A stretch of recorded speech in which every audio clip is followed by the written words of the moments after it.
गया और हमारे घर और मोहल्ले भी मिट्टी के कारण एकदम ठंडे रहते हैं।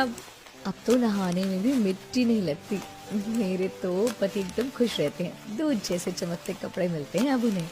क्या बात है, खुश लग रही हो तुम।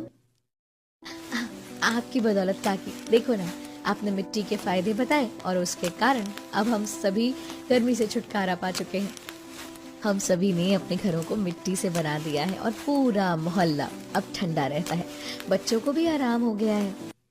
धत, ये क्या किया तुम सभी ने, मिट्टी का मोहल्ला ही बना दिया। बेटा, ये बात है कि तुम सही हो, मिट्टी का सही इस्तेमाल किया, लेकिन फायदे के साथ साथ मिट्टी के घरों के नुकसान तो सुनकर गई होती। काकी देखो, अभी हम खुश हैं, खुशी रहने दो और डराओ नहीं प्लीज। ठीक है, बाद में कुछ होगा तो मुझे दोष मत देना बहुओं।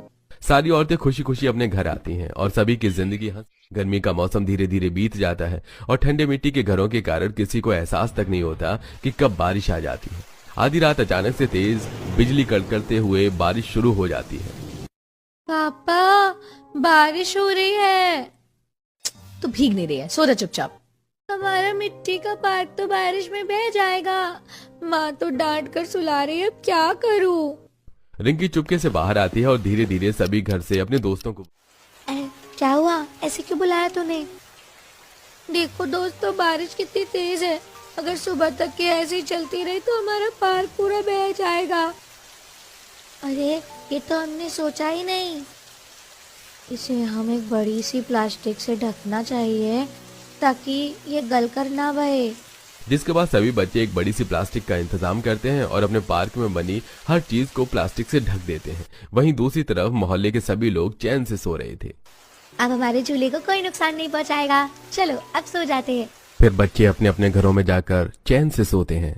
वहीं सुबह में जब सभी की नींद खुलती है तो देखते हैं कि रात की तेज बारिश की वजह से उनके घरों की मिट्टी बह गई है और घर बाहर से पूरी तरह खराब हो गए हैं और पूरे मोहल्ले में मिट्टी मिट्टी हो गई है। मेहनत से हमने मिट्टी के घर बनाए थे और ये मोहल्ला तैयार किया था, और एक ही रात की बारिश में ये क्या हो गया। हमारा पार्क तो एकदम बढ़िया है आंटी। रात में मैंने माँ को जगाया था प्लास्टिक डालने के लिए, लेकिन माँ ने डांट दिया। देखो दोस्तों, अगर किसी चीज का फायदा है तो नुकसान भी है, तो फायदा देखकर कोई काम ना करें, हर चीज पूरी जानकारी लें। अगर इन बहुओं ने भी उस दिन मेरी बात सुनी होती तो शायद आज रो ना रही होती।